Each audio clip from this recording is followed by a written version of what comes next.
અંકલેશ્વરની Gopinath row હાઉસમાં બિહારી ઇસમે જીવ ટૂંકાવ્યો હોવાની ઘટના સામે આવી છે. પોતાના ભાડાના મકાનમાં બેડરૂમમાં પંખો ઉતારી દુપટ્ટો બાંધી ફાંસો લગાવી આપઘાત કરી લીધો હતો. યુવકના આપઘાત પાછળનું કારણ અકબંધ થયું છે.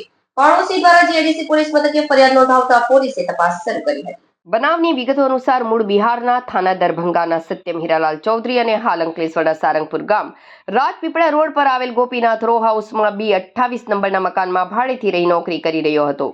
ગતરોજ રાત્રિના મકાનના બેડરૂમમાં પંખો કાઢી નાખી તેના હુકમાં દુપટ્ટાનો ફંદો બનાવી બાંધી આપઘાત કરી લીધો હતો. જે અંગે સવારે 10 વાગ્યા સુધી કોઈને જાણ ન થતા પાડોશી દ્વારા દરવાજો ખટખટાવવા છતાં કોઈ પ્રત્યુત્તર ન મળતા અંતે જીઆઈડીસી પોલીસ મથકે જાણ કરતા પોલીસ કાફલો સ્થળ પર દોડી આવી દરવાજો તોડી ઘરમાં પ્રવેશ કર્યો હતો, જ્યાં સત્યમ હીરાલાલ ચૌધરી આપઘાત કર્યો હોવાનું સામે આવ્યું હતું. જે અંગે મૃતકના સંબંધી સંજીવ રામશેખર ચૌધરી દ્વારા ફરિયાદ આપતા પોલીસે પ્રાથમિક ગુનો નોંધી મૃતદેહને પીએમ અર્થે ખસેડી વધુ તપાસ શરૂ કરી હતી.